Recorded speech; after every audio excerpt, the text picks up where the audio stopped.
Alright, this is going to be on the roof of the world. Okay, I'll go ahead and warn you, there's a couple words here that I am probably not pronouncing right. But when you come across a word that you don't know, like if you know it's a name, like in this one you could even say Didi, okay? And you're going to see, well, by now you should know what I'm talking about, okay? So let's move on. Question number 1. I'm going to cover up again. Number 1, why did the author and his friends choose to travel with Dorji? Is it A, because he could show them the nomadic life he had lived in Tibet? B, because he was friends with many of the local Tibetans? C, because he could teach them to communicate with the nomads? Or D, because he could show them how to avoid traveling difficulties? Number 2, what does the author mean by describing yaks as true all-terrain travelers? Is it A, the yaks are not afraid of rough country? B, the yaks are very gentle and good-natured? C, the yaks manage Tibet's geographic obstacles very well? Or D, the yaks provide everything the nomads need? Number 3, why does the author include the story about his trouble setting up a tent? Is it A, to explain why he wished he had bought a better tent? B, to demonstrate the difficulty of working in the harsh climate?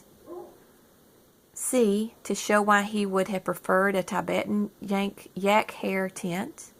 Or D, to provide an example of the abilities and generosity of young Tibetans?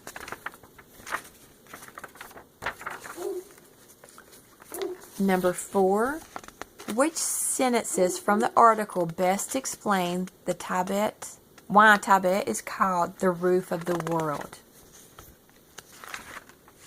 Is it A, when I climbed mountain passes over 17,000 feet above sea level, I gasped for air. I was more than 3 miles high. Lines 5 through 7. Or B, times are changing in Tibet, and more people live and work in villages and cities. But there are still nomads who survive on the high plateau just as their ancestors did, in lines 25 through 27. Or C, but when we had to cross a river, our four-wheel drives turned out to be not so loyal and reliable. We got stuck in the muddy banks of the river, and it took at least a dozen people pushing to get us out. Lines 40 through 42. Or is it D, the weather in Tibet is cold and the brutal wind seems to show no mercy. Sitting inside a normal tent, though, you'd never know it. Lines 48 and 49. Number 5, which sentence from the article best supports the conclusion that traditional nomadic customs can be as good as modern conveniences? Is it A, we had the advantage of automobiles, a luxury that nomads have happily survived without. When it comes time for a nomad family to move, they pack all their things into large backpacks and they strap over their yaks. Lines 33 through 35. Or B, at one campsite, I remember wrestling with one of my tent posts, trying to pass it through the loops of my tent. Some smiling nomad kids approached and had me set up in no time, though they'd never seen a tent like that before. Lines 45 through 47. Or C, with a warm fire burning in the mud stove and the snug black walls of the tent, you're comfortable as can be. This was not the case in the fancy modern tents my friends and I slept in. Lines 49 through 51. Or is it D, though their lives are full of challenges, the nomads never take their day-to-day problems too seriously. They know how impermanent things are, including their homes. Lines 65 and 66. Number 6. How is the article mainly structured? Is it A, with subsections focused on specific topics? Or B, with an exploration of one nomadic group's life? Or C, by presenting observations in chronological order?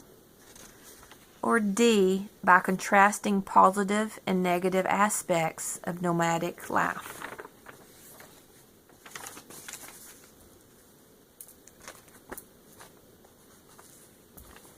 And last question, number 7. Which of these is the best summary of this article? Is it A, on his travels to Tibet, the author found that although many Tibetans people have moved to cities, there are still those who prefer the nomadic life. They do not live in permanent homes, but instead move around in this 3-mile high country. Their yak hair tents provide greater warmth than the author's modern tents. Or is it B, as the author learned during his visit to Tibet, Tibetan weather is harsh. However, the Tibetan nomads continue to follow the old ways, raising yaks for all of their survival needs. During their moves from place to place, they often have to cross difficult rivers and rough terrain. Nevertheless, they maintain a wonderful attitude about life. Or C, when the author traveled with friends to Tibet, he learned that many Tibetans continue to live as nomads. They follow the old customs of raising yaks, which help the nomads move from place to place as well as provide for their basic needs. Through the lives of the nomads present many difficulties, they have developed happy attitudes that suit their lives. Or D, traveling in Tibet, the author saw that Tibetan nomads have learned to depend on the yaks for survival. They get food, clothing, shelter, and even warmth from the animals, which are extremely good-natured. The author refers to them as all-terrain vehicles for their ability to cross any river without problems. In one situation, the yaks proved to be more dependable than automobiles. Alright, if you need any of those repeated, just rewind and listen to me again.